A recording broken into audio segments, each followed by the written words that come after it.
ესტონურ სანქციებს განმარტებების საერთაშორისო გამჭვირვალობა საქართველოს მოაყოლა სანქცირებულთა შორის ქართული ოცნების 5 მოქმედი და 1 ყოფილი დეპუტატი, ამათ შორისაა ლაშა ტალახაძეც, რომელიც როგორც ეკა გიგაურის ორგანიზაცია წერს აგრესიულობით გამოირჩევა. ტალახაძემ სანქცია სავარაუდოდ სწორედ ამ მიზეზით დაიმსახურა ვარაუდის დადასტურებას, ორგანიზაცია დუმილს ამჯობინებს.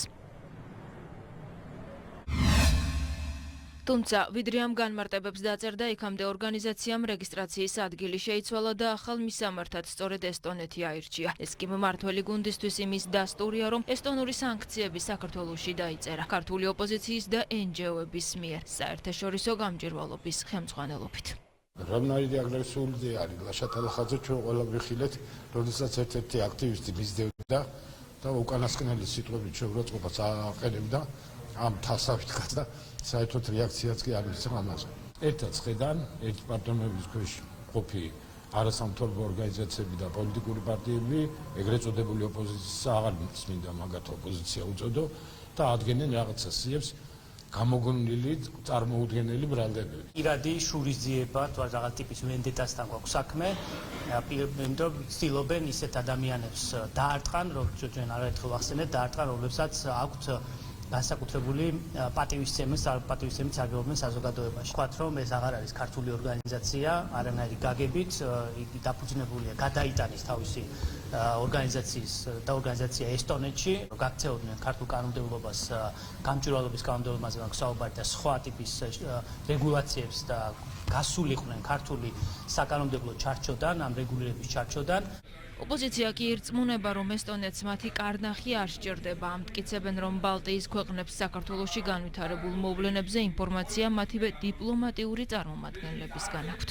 ჩვენ გვყავს სტრატეგიული პარტნიორები, რომელთაც აქვს წარმოდგენილი თავის წარმომადგენლობა საელჩოების სახით, სამსახურების სახით და ყველა ეს სია, რომელიც დგება, არის მათი პრეროგატივა. არანაირი აქ ესე თქვათ, დასმენების მექანიზმი ვინმის დაასანქცირებს და ვინმის სიას წარადგენს არ არსებობს. ეს არის სუვერენული უფლება ნებისმიერი ქვეყნის. ეს ემსახურება კიდევ ერთხელ ვამბობ ტრისხატის შექმნას, რომ თქვათ, რომ აი ტალახაძე პირიქით კი არ ამართლებს ძალადობას, ან რეჟიმმა კი არ დაარბია აქციები და რეჟიმმა კი არ აწამა ხალხი და რეჟიმმა კი არ დაუმტვრია სახიძულები ხალხს, არამედ უბრალოდ ბოროტმა არასამთავრობო ორგანიზაციებმა შექმნეს უსამართლო სია. აი ეს არის პროპაგანდა.